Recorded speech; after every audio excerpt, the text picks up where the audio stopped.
এই 99তম দোল উৎসব শেষ করলাম। তৃতীয় উৎসবের দিনই আমাদের বৃহস্পতিবার ছিল, 7 দিন হয়েছে। তো আমাদের এই উৎসব সপ্তর্ষি শ্রীমৎ যোগজীবনানন্দ স্বামী সত্যায়তন প্রতিষ্ঠার সময় থেকেই আমাদের সকল সত্যাশ্রয়ী এবং আশ্রমিকদের জন্যে উৎসবের প্রচলন করে গেছেন। কিন্তু যেটা আমাদের বুঝতে হবে সেটা হচ্ছে যে এই উৎসব কথাটা মানেই আমরা একটা উৎসব আনন্দ, একটা অন্যরকম মানে বুঝি। যে সকল অন্যান্য সম্প্রদায় বা অন্যান্য আশ্রম, অন্যান্য সংগঠনের যে উৎসব হয় তার থেকে কিন্তু আমাদের এই উৎসব মানে তথাকথিত প্রচলিত যে উৎসব তার থেকে কিন্তু আমাদের আলাদা। সেই অনুকরণ কিন্তু আমাদের এই উৎসবে নাই। মানে সত্যায়তনের আদর্শ অনুযায়ী সপ্তর্ষি এই উৎসবের ধারণাটি প্রচলন করেছেন। মানে আমাদের যে কোনো অনুপদিষ্ট আচার অনুষ্ঠান করার কথা কিন্তু তিনি বলেননি, সেটা করলেও সেটা অনৈতিক। কিন্তু আবার এটাও ঠিক যে কোনো অনুষ্ঠান ছাড়া একটা উৎসব কী করে সম্ভব। সেই জন্যেই সপ্তর্ষি আমাদের এই ঔপনিষদিক হোমের কথা বলেছেন এবং সেই হোম দিয়েই আমাদের এই প্রায় শতবর্ষের গোড়ায় আমরা উৎসবে আসছি।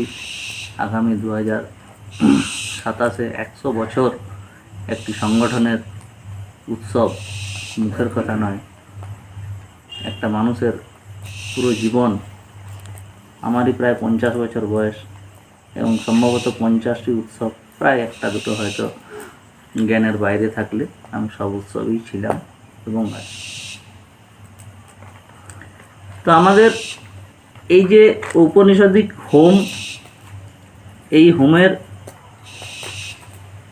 যে পঞ্চাহুতি সেগুলি আমাদের ব্রহ্ম সম্বন্ধীয় এবং তৎপরে আমরা প্রার্থনা করি এবং শেষে সকলের কল্যাণে আমরা বিশ্ব শান্তি প্রার্থনা করি। আবার সকলের শান্তি কামনা যেমন করছি, বিশ্বের কল্যাণ কামনা করছি, সাথে সাথে আমাদের পারিবারিক হোমের কথাও সপ্তর্ষি বলেছেন। আমাদের আচার্যদেবরাও বলেছেন সকলের বাড়িতেই হোম করার কথা বলেছেন। তাহলে আমরা বাড়িতে বাড়িতে যে হোম করি সেটা কি শুধু আমার পরিবারের জন্যই? তা কিন্তু নয়। সেখানেও আমরা সকলের কল্যাণ কামনা করি। সকলের কল্যাণ কামনা করলেই আমাদের নিজেদের কল্যাণ সাধিত হবে। এটাই আমাদের সত্যায়তনের মূল আচার এবং আমাদের সমস্ত পরিবারের মধ্যে এই আচার, এই উৎসব আমরা পালন করে চলছি। আর আমাদের একটু এই হোমে আসার আগেই আমি পরম তুষারদা আলোচনা করছিলাম যে আমাদের এই যে সংস্কৃত মন্ত্র সবটাই তুষারদা বলছিলেন যে সবটা উচ্চারণ আমাদের ঠিকঠাক হয় না। তো এই উচ্চারণটা আমাদের কিন্তু ঠিকঠাক হওয়া একান্ত উচিত। আমার আচার্য বলেছেন যে যদি কেউ বুঝে ভুল উচ্চারণ করে আর কেউ যদি না বুঝে মানে মন্ত্রটা না বুঝেও সঠিক উচ্চারণ করে, তাহলে কিন্তু ওই না বুঝে সঠিক উচ্চারণের ব্যক্তিরই কিন্তু ফলটি আশানুরূপ হয়। তো সুতরাং আমরা এই যে মন্ত্রগুলি উচ্চারণ করি সেগুলি সঠিকভাবে করব। আমাদের সমবেত হোমের ক্ষেত্রে দেখি যে বিভিন্ন জায়গা থেকে বিভিন্ন রকম মন্ত্র উঠে আসে, উচ্চারণের ক্ষেত্রে হোক, শাসাবোধের ক্ষেত্রেই হোক। তো সেইগুলো আমাদের উৎসবের ক্ষেত্রে হয়েই থাকে। তো এই মাইমাও বলছিলেন যে সব জায়গায় তোমরা মাইক দাও না কেন? তো এইটা আমার মনে হয় যে একটা সমস্যা, যে বিভিন্ন রকম মন্ত্র এবং বিভিন্ন রকম শাসাবোধের ক্ষেত্রে মিনিং আলাদা হয়ে যায়, কমাপূর্ণচ্ছেদ আলাদা হলে তখন আমার মনে হয় হোতাদের ক্ষেত্রে এটা খুবই অসুবিধা হয়। তার কানে 4 জন হোতা থাকেন, 4 জনের কানে যদি 4 দিক থেকে 4 রকম মন্ত্র ঢোকে সেটা কিন্তু বেশ সমস্যাজনক। তাহলে এটা আমাদের সকল সত্যাশ্রয়ীদের সমবেত হোমের ক্ষেত্রে মনে রাখতে হবে যে আমরা সঠিক উচ্চারণে, আমরা সঠিকভাবে, সঠিক সময়ে এবং যে গতি এবং লয়ের কথাও এবারের উৎসবে আলোচনা হয়েছে। আজকের হোমটি কিন্তু বেশ সুন্দর গতি এবং লয়ের মাধ্যমে হয়েছে। এটি হলে হোতার ক্ষেত্রেও সুবিধা হয়। আমাদের প্রচারক সঙ্গের আমরা যারা হোম করি সকলেই যারা উৎসবে হোম করেন তাদের মতো অতটা হয়তো অভ্যস্ত হয়নি এখনও। তাহলে ধীরে সুস্থে হলেও হোতার ক্ষেত্রেও সেটা কিন্তু অনেক সময়ই সুবিধা হয়। সেটাই হওয়া উচিত। তাহলে এই হোম করার অধিকার যখন আমাদের সত্যশ্রী সকল সত্যাশ্রয়কেই দিয়েছেন, তাহলে আমরা সকলেই নির্দ্বিধায় সকলে হোম করব, এবং এখানে কোনো ভয় খাওয়ার কোনো কারণ নাই। যারা আমরা নতুন বাড়িতে হোম করছি বা হোম করব ভাবছি, নির্দ্বিধায় আমরা করতে পারি। এখানে কোনো দোষ ত্রুটি এই হয়ে যাবে, ভুল হয়ে গেলে ওই হবে, এর কোনো কারণ নাই। যদি কোনো ভুল ত্রুটি হয় তিনি আমাদের ক্ষমা করে দেবেন। এই হচ্ছে আমাদের উৎসবের, আমাদের যে উৎসব গেল এবং তাতে আমার যেটুকু উপলব্ধি হয়েছে সেইটুকু আমি আজকে ব্যক্ত করলাম। এরপর সৎসঙ্গের বিষয়ে বলি। আমরা এই 7 দিন আগেই একটি বড় উৎসব করলাম, সেখানে আমরা প্রায় প্রত্যেক দিনই আমাদের আচার্যদেব সৎসঙ্গ করেছেন এবং গুরুতত্ত্ব বিষয়ক আলোচনা অনেকটাই হয়েছে। এই উৎসবে আমি সেখান থেকে কোনো গুরু আলোচনায় যাচ্ছি না, আমি কয়েকটি সাধারণ জিনিস আমি লক্ষ্য করছিলাম, যে বিষয়গুলি সত্যশ্রী আমাদের একটি একটি কথার মধ্য দিয়ে বলে গেছেন, তার ভেতরে কতটা গূঢ়ার্থ রয়েছে, সেই ছোট ছোট জিনিসগুলো আমাদের প্রত্যেক দিনের জীবনে চলার পথে কতটা সহজ এবং সরল হতে পারে, সেই বিষয়গুলি আমি একটু বেশ কিছুদিন ধরেই করছিলাম। ওটা আমি একটু মানে আগামী উৎসবের কোনো উৎসবাঞ্জলি বা লেখাতে যদি কাজে লাগে সেই হিসাবে আমি এগুলো একটু তুলে রাখছিলাম। তো তুলতে গিয়ে দেখলাম যে আমি যেটা ভাবছি খুব ছোট্ট একটা বিষয়, সেটা সত্যশ্রীর বিশেষ কিছু বইয়ে বেশ মানে সেটি সারমর্ম করে সুন্দরভাবে বোঝানো আছে। আমাদের এখন প্রত্যেকটা বইয়েরই পাঠ চলছে, সেই বইয়ের ক্ষেত্রে আমি পত্রাবলী পাঠের দায়িত্ব পেয়েছিলাম। তো আমি পত্রাবলীটাই ঘাঁটছিলাম। পত্রাবলীতে সত্যশ্রী প্রত্যেককে যে ব্যক্তিগত চিঠিগুলি দিয়েছেন, সেই চিঠিগুলিতে কিছু ব্যক্তিগত কথা বাদ দিয়ে যেগুলি আমাদের সকলের জন্য উপদেশ বা আদেশ বলে তিনি নির্দেশিত করেছেন, তো সেই বিষয়গুলিতে আমি দেখছিলাম এক একটি কথার উপরে কিন্তু যথেষ্ট আলোচনা করা আছে। আমাদের আমি সেই কটা কথার মধ্যে যে কটা কথা তুলেছিলাম তার 2-3টে কথা আমি একটু আলোচনার মধ্যে যাচ্ছি। আলোচনার মধ্যে যেতে গিয়ে দেখছিলাম যে মানে সত্যশ্রীর যে কোট, সেই কোটগুলোকেই আমি তুলেছিলাম। তাহলে সেক্ষেত্রে আমি একটু সেই সাহায্যগুলো নেব, সেই বাক্যগুলো যেন, কথাগুলো, শব্দগুলো এদিক ওদিক না হয়। আমি এখানে একটু ওই মানে আমাদের সেই সিনেমার আগে যেমন একটা ডিসক্লেমার হয় না, সেইটা কিন্তু মানে সতর্কতামূলক বাণী, যে যদি কোনো কথা বলতে গিয়ে কারোর সাথে কোথাও মিলে যায় সেটা যেন কেউ না ধরেন যেটা আমাকে বলা হচ্ছে। কারণ এই কথাগুলোর মধ্যে আমি প্রথম মনে করি যেটা আমার আত্মসংশোধন প্রয়োজন আছে, আমার আত্মসমালোচনার প্রয়োজন আছে। তাহলে কোনো কথাই কিন্তু কারুর দিকে লক্ষ্য রেখে বলা হবে না, আমার উপলব্ধি থেকে আমি আলোচনা করব। এবং যেমন আমরা সেই ছোটোবেলায় কবিতা পড়েছিলাম না, যে সকালে উঠিয়ে আমি মনে মনে বলি সারাদিন আমি যেন ভালো হয়ে চলি। তো আমি যদি সকাল থেকে মনে করি যে আজ আমি কারোর সাথে ঝগড়া করবো না, কারোর উপরে আমি রাগ করবো না, এটা আমি সকাল থেকে যদি 4 বার বলি তো অসুবিধা কিছু নেই, আমি আমার আত্মসংশোধন করতেই পারি। তো সেই কথাকটি আমাদের দেখুন সত্যায়তনে লেখা আছে। সত্যশ্রীর ছোট ছোট কথাগুলি যেগুলি বলেছেন সেগুলি আমি একটি একটি দেয়ালে দেখুন আমরা লিখে রেখেছি। আমি যদি এখন বলি যে ওই আমাদের গুরুগৃহের সামনে থেকে যতগুলি স্তম্ভ আছে, স্তম্ভগুলিতে কি লেখা আছে, আমরা মনে হয় অনেকেই পরপর বলতে পারব না। কারণ আমাদের সমস্যাটা হচ্ছে যে আমরা ওই মানে জানি লেখা আছে, সবাই জানি, সাদার উপরে সবুজ কালি দিয়ে সুজিতদা লিখিয়েছেন, সুজিতদা বলে দিতে পারবেন, উনি লিখিয়েছেন, নজরও করেছেন, ছেলেরাও হয়তো কয়েকজন বলতে পারে, কিন্তু আমরা সবাই বলতে পারবো না, স্বাভাবিক। সমস্যাটা হচ্ছে যে আমরা তাকাই কিন্তু দেখি না, তাকিয়েছি ওখানে ওইটা আছে কিন্তু দেখিনি, আবার যদি দেখেছি তাহলে আবার আমরা কথাটার ভেতরে ঢুকিনি। আমি 2-3টে কথার মধ্যে যাব যেটুকু সময় আছে। একটা কথা দেখুন আমাদের ভিতর বাড়িতে লেখা আছে, অভিমান ত্যাগ করো, ক্ষোভ ত্যাগ করো, ক্রোধ ত্যাগ করো। কথাগুলি তো লেখা আছে। ওই কথাগুলি আমার জ্ঞানাবধি আমি দেখেছি যে ওইগুলি উৎসবের সময় লেখা হতো প্রত্যেক বছর, আবার আরেকটি উৎসব হলে দেয়াল রং হতো, এবং আমরা পিসিমা যখন বলতাম, পিসিমার আমলে আমরা ছিলাম ছোটোর থেকে, পিসিমা আবার কিন্তু সেই কথাগুলি লেখাতো, একই লেখার উপরেই লেখা হতো এবং এই লেখাগুলি আছে। তাহলে কেন তিনি লেখাতেন? সপ্তর্ষি বলে গেছে না, তার পরম্পরায় আমাদের যে সকল মানে আচার্যদেবরা রয়েছেন বা সত্যায়তনের দায়িত্বে যারা ছিলেন, তারা কেন লেখাতেন আজকে এই বয়সে এসে, সেইটা কিন্তু আমরা অনেকটাই উপলব্ধি করতে পারছি। একটি কথা লেখা আছে আমাদের ওই আমতলার ঘরের সামনে, ছোটোর থেকেই দেখছিলাম, অভিমান ত্যাগ কর। কিন্তু আমরা কেউ অভিমান ত্যাগ করছি। অভিমানটাই কিন্তু ক্রোধের অন্য আরেকটা মূর্তি। এই অভিমানটাই ক্রোধের কিন্তু আরেকটা মূর্তি। তাহলে ক্রোধ যদি আমার উৎপত্তি হয়, তাহলে তার কারণটা সত্তর্ষি কিন্তু লক্ষ্য করতে পেরেছি।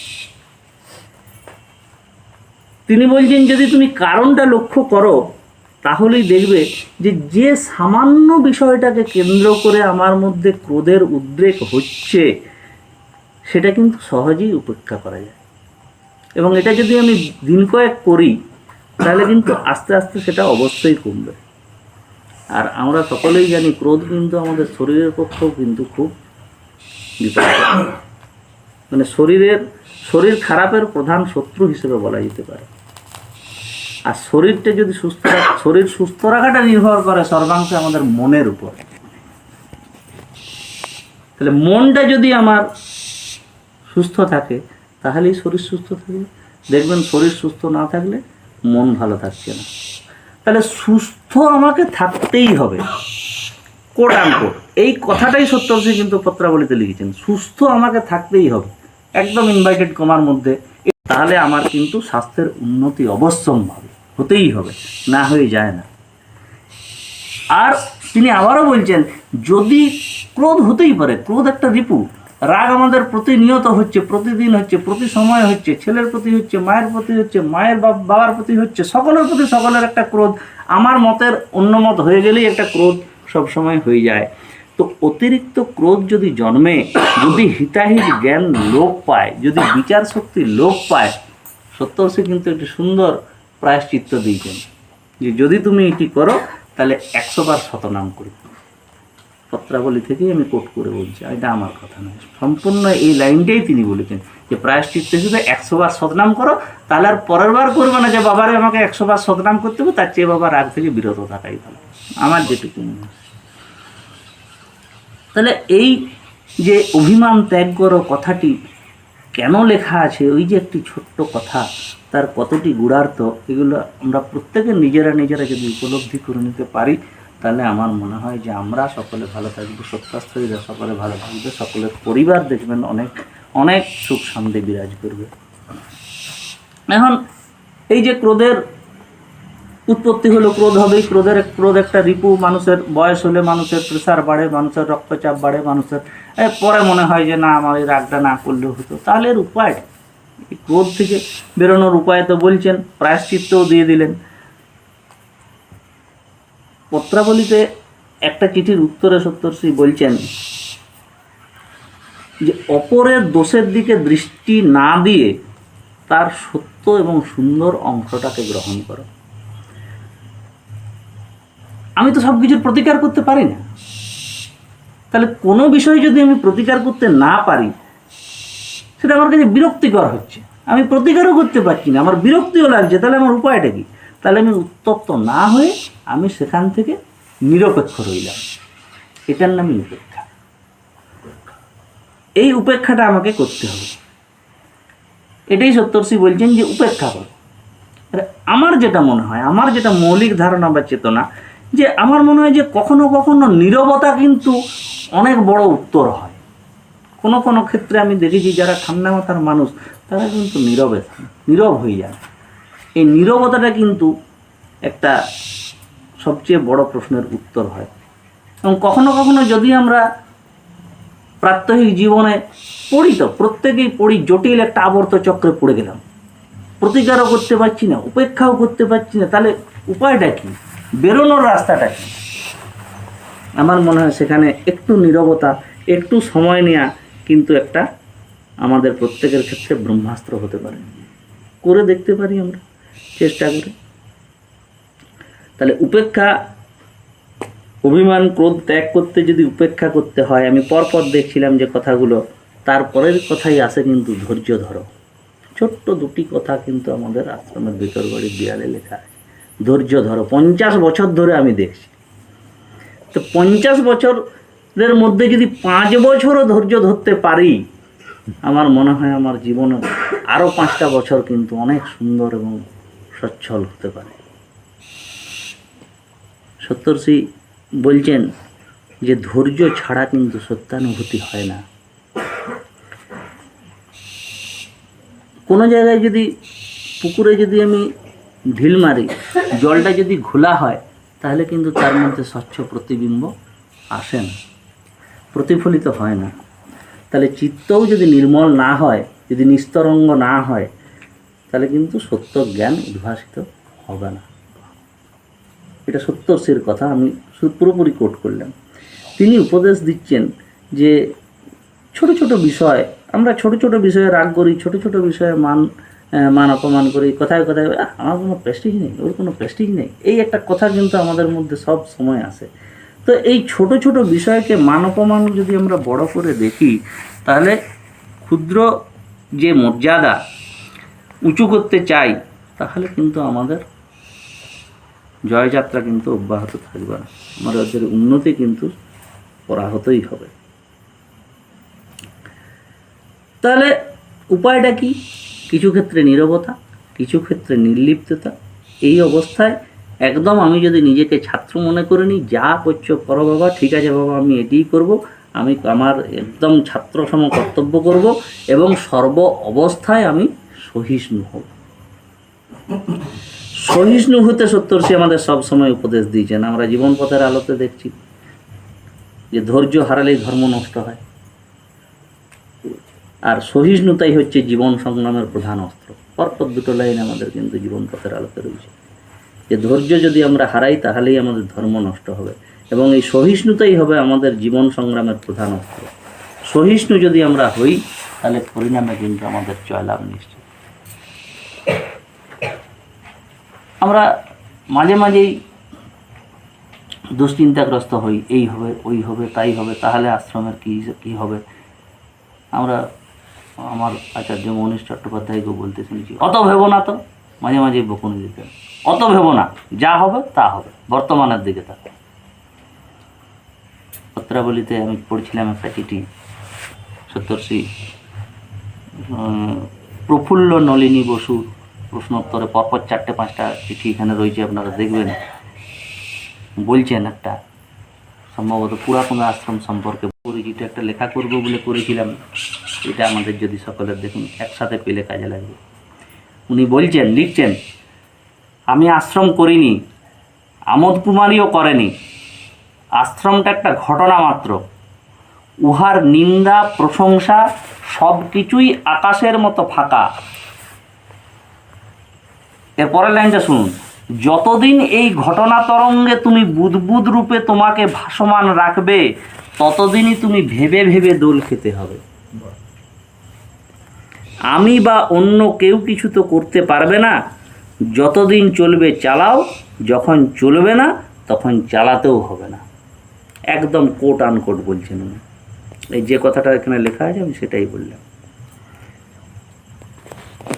তাহলে এ বিষয়ে অত ভেবে তো লাভ নেই, এত দুশ্চিন্তারও আমাদের কোনো কারণ নেই। দেখুন, স্পষ্ট করে যদি বলতে, অনেকেই বড়রা রয়েছেন, কেউ অন্যভাবে নেবেন না, যেটা সত্যি কথা সেটা সত্যি। একটা বিশেষ সময়ের পরে পুরী সত্যায়তন আমাদের চলেনি, সে আশ্রম আজ নেই, চালানোরও প্রশ্ন নেই। গুরু যদি চান আবার কোনো একটা সময় পুনঃপ্রতিষ্ঠিত হবে, এটাই সত্যি, এটা বাস্তব। তাহলে এখানেই লেখা আছে, হবে কিসে চলবে কিসে ভাবছো তুমি, ভাববার তুমি কে, যার ভাবনা ভাবছেন তিনি, তুমি ভাবো তাকে। তাহলে আমাদের কাজ তাকে নিয়ে ভাবা, আমাদের আচার্যরা পরম্পরায় যা আমাদেরকে বলে গেছেন আমরা সেই কাজ করে এগিয়ে চলি। ওই চিঠিটারই শেষ অংশে একটা অমোঘ মহাবাণী তিনি লিখছেন, আমি আজীবন প্রতিকূলের পিছনে সংগ্রাম করব, যতদিন প্রতিকূল আছে ততদিন আমার কর্ম আছে, অনুকূলে আসলে তো আমার কর্ম শেষ হয়ে যাবে। তাহলে প্রতিকূলে যেতে গেলেই তো আমাকে সাঁতার কাটতে হবে। অনুকূলে তো একটা মরা মানুষও চলে যেতে পারে, মরা মানুষকে অনুকূলে ছেড়ে দেন, সে ঘাটে পৌঁছে যাবে। কিন্তু আমাকে যদি ঘাটে পৌঁছাতে হয় প্রতিকূলের বিরুদ্ধেই যেতে হবে। আমার তো পরাজয় স্বীকার করার নাই, পরাজয় স্বীকার করা মানেই হেরে যাওয়া। তাহলে আমি প্রতিকূলের পক্ষেই যাব। তাহলে এই যে সত্যায়তনের আদর্শ, যে আচার, যে বিচার সপ্তর্ষি আমাদের সত্যাশ্রয়ীদের জন্য করে গেছেন, সেইটুকু অন্তত আমরা কিছুটা তার 0.00% যদি আমরা সঠিকভাবে সেই পথ ধরে চলতে পারি, তাহলে আমাদের মনে হয় কিছুটা অন্তত সত্যায়তনকে শ্রদ্ধা করা, সত্যায়তনের মতকে মেনে চলা সম্ভব হবে। গুরুদেব বলছেন যে সত্যায়তনের মতকে ধারণা করতে পারে সহসা দু শ্রেণীর লোক। স্পষ্টভাবে বলছেন, এক, যারা কিছু অগ্রপশ্চাৎ না ভাবে তারা, আর দুই, যারা খুব গভীর চিন্তাশীল, সাহসী ও সাধন পথে বিশেষ দাগা পেয়ে একটু আত্মবিশ্বাসী হতে শিখেছে। তাহলে 2 নম্বরে তো আমাদের কোনো জায়গা নাই, আমরা 1 নম্বরেই থাকি, অসুবিধার কী আছে? সেই মতকেই আমরা ধারণা করতে পারছি। সপ্তর্ষি প্রচুর চিঠি লিখেছেন। আমি চিঠিগুলো পড়ছিলাম, ভাবছিলাম যে এতদিন কেন এত সহজ সরল ভাষায়, যিনি যেমন তাকে ঠিক সহজভাবে সেই ভাষায়, আবার যে যেমন উপাসনা মার্গে ছিলেন তাকে সেই ভাষাতে তিনি কিন্তু বুঝিয়েছেন বা বোধগম্য করেছেন। আমি যেগুলো একটু সাধু ভাষার মধ্যে ছিল সেগুলো একটু নিজের মতো করে নিয়ে বলার চেষ্টা করলাম। জানি না কতটা পৌঁছানো গেল। আমাদের আরও প্রচারক সঙ্গের লোকজন রয়েছেন, যার যতটুকু উপলব্ধি হবে তারা তত সহজ করে সকলের কাছে বিষয়টিকে আমাদের এনে দেবেন। তো সপ্তর্ষি শেষ অংশে একটা চিঠিতে আক্ষেপ করছেন, লিখছেন, তো সেটা আমার মনে হলো যে এগুলো সত্যাশ্রয়ীদের কাছে অমূল্য বাণী হিসেবে সংরক্ষিত হয়ে থাকা দরকার। একদম কোট বলছি আমি শেষটায়, যে সাধন বিষয়ে সত্যাশ্রয়ীদের যে অমূল্য বাণী বলেছি, আমার বক্তৃতার দাপটে তা হয়তো অনেকে মেনে নিয়েছে, কিন্তু কেউ তো পরীক্ষা করে তার সত্যতা যাচাই করেনি। ভেজাল চালাচ্ছি না মিথ্যা বড়াই করছি তারও প্রমাণ হয়ে যেত যদি কেউ অন্তত সেদিকেও একটু পরিশ্রম করছেন। এই পরিশ্রম করে ভেজাল নকল আসল প্রমাণ আমাদের আচার্যদেবরা করেছেন। আমাদের যে সকল আচার্য এখন রয়েছেন, আগে ছিলেন, তারা নিশ্চয়ই সেটা করেছেন, এবং তারা আমাদেরকে অন্তত এই সপ্তর্ষির বাণীটাকেই পরপর আমাদের কাছে ফেলছেন যে তোমরাও আসল নকলটা বোঝার চেষ্টা করো। আমরা সেই পথেই থাকব, এটাই সদ্গুরুর কাছে প্রার্থনা করি। ওম সত্য।